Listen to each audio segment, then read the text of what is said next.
From crisis to classroom. Today we're tackling a really tough subject, but we're going to focus on a solution that is, well, it's genuinely hopeful. We're going to explore how preventing domestic violence might actually start with the next generation, right there in school. So, let's just start with the big question, right? The one that's at the heart of all this.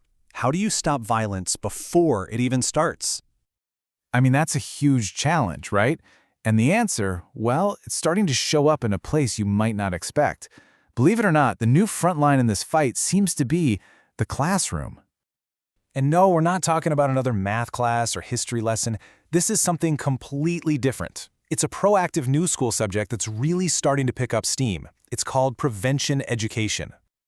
Okay, so what is prevention education really? Well, it's not just some vague idea. It's an actual curriculum, a set of lessons designed to give young people the tools they need for a healthy life. The whole point is to teach things like consent, to talk about what a healthy relationship actually looks like, and, this is key, to empower students to know how to safely step in and help someone. The goal here is to stop abuse before it can even begin. So, that's the big picture idea. But what's it really like in a school? What are kids actually learning? Let's take a look inside the kind of curriculum that's being rolled out everywhere from California to Florida. And what's really interesting is how consistent the approach is. It basically boils down to 4 core lessons, and each one builds on the last. So first up, you've got consent education. This is all about respect and boundaries. That's the bedrock, right? From there, they move on to what makes healthy relationships tick, things like communication and trust. Then students learn how to spot the warning signs of abuse. And finally, and this is so important, they learn about bystander intervention, basically how to safely help a friend. It's a really thoughtful, step-by-step plan for a safer future. But this is about so much more than just what's on a lesson plan. Why does this matter so much? Well, because this isn't some Band-Aid solution. It's being treated as a real, long-term, generational investment. And the thinking behind it, it's pretty powerful. The hope is that by teaching a new generation these skills, you can actually break those awful generational cycles of abuse. The long-term goal is to stop the violence at the root, so maybe we don't have to rely so much on crisis systems like shelters and courts, which are just completely overwhelmed. This is about actually changing cultural norms that might excuse or normalize this stuff, and that's absolutely crucial in places like Florida and Texas, which have these tragically high rates of domestic violence-related homicides.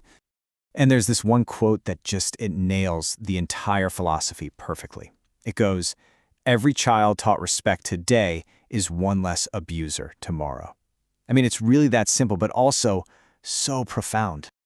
Okay, so this isn't just theory, right? This isn't just something stuck in a textbook. It's actually happening right now in schools. So let's look at some of the real-world programs that are making all this a reality. So you've got programs like Coaching Boys into Men, which is brilliant. It uses sports coaches to teach young male athletes about respect and consent.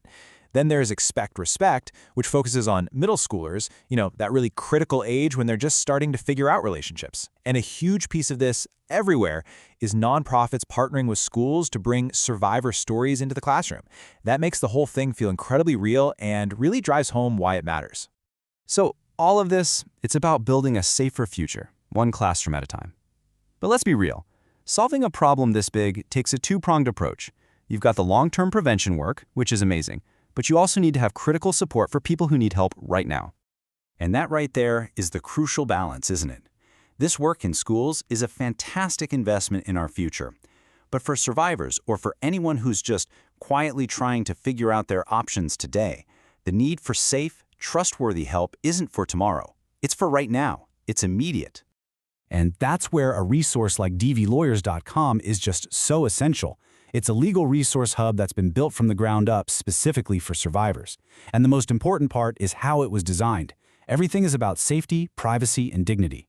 It's a place where you can find trusted lawyers, therapists, hotlines, shelters, all of it, without having to go through the trauma of telling your story over and over and over again. It puts the control back in your hands. It's just a critical piece of the puzzle for getting people help today. And that really brings us full circle, doesn't it? This whole movement, from what's happening in classrooms to the resources available for crises, it's all built around this one really transformative idea. So I'll just leave you with this to think about. What if respect was a required subject?